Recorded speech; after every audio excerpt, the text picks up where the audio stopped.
नमस्कार। यूट्यूब रो लोकप्रिय platform your TV कौन खबर को स्वागत। किए कहे जीवन एक धूपकाठी ताकू सुगंधित कर, किए कहे जीवन एक नाटक से अभिनय कर, आउ किए कहे जीवन एक खेल ताकू खेल। किंतु जीवन एक गणित तर्कर संगीत। बिना गणित रे जीवन नाही, बिना तर्करे जीवनर सिद्धि नाही, आउ सांगीतिकता जीवनर पुंजी मूलधन।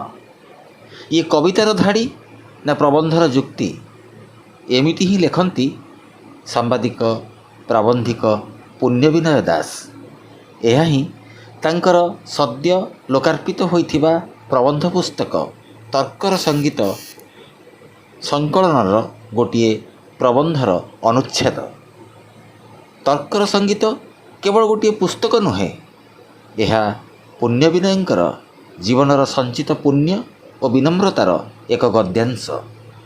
संवाद शैली रे समाजर दुख सुख समस्या समाधानर गोटाए असरा संगीत ये, जो अच्छी स्वयंभू स्वयंसिद्ध नारीर अस्मिता, जीवन जिंदाबादर स्लोगान अच्छी जातीय गीत वंदे मातरम ठारू आरंभ करी महाकाशरे भारतर आखिर चमत्कारिता। पुण्य विनय जेहेतु मौलिकतः जड़े संवेदनशील कवि, तांकर गद्यगुड़िकरे काव्यिक उपस्थापना पाठक पाठिका को बांधि रखिबारे समर्थ हुए। प्रसंगर उपयुक्त नामकरण तांकर आउ एक दक्षता और वैभव। सामग्रिक भाव में बही भितर अच्छी ओडिशार स्वप्न, भारतर जातीय चित्र, मनीषर आशा और आस्पृहा। गोटे प्रबंध पुस्तक एते बहुविध विषय को नहीं चर्चा पुण्य विनयंकर असरंती ज्ञान अन्वेषार प्रमाण दे थाए। सबु विषय खूब स्मृतिमधुर और दर्शन विजड़ित।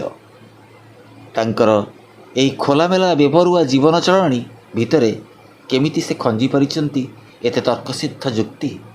तांकर वर्णना खूब संक्षिप्त, अथच सेथिरे से बाढ़ी पारती परिवेश और परिस्थिति को खूब आपणा स्रष्टापण महान करे। तांकर एक स्वतंत्रता आपण निश्चय अनुभव करेंगे लेखागुड़िक लुचि रही कथन परिपाटी रे।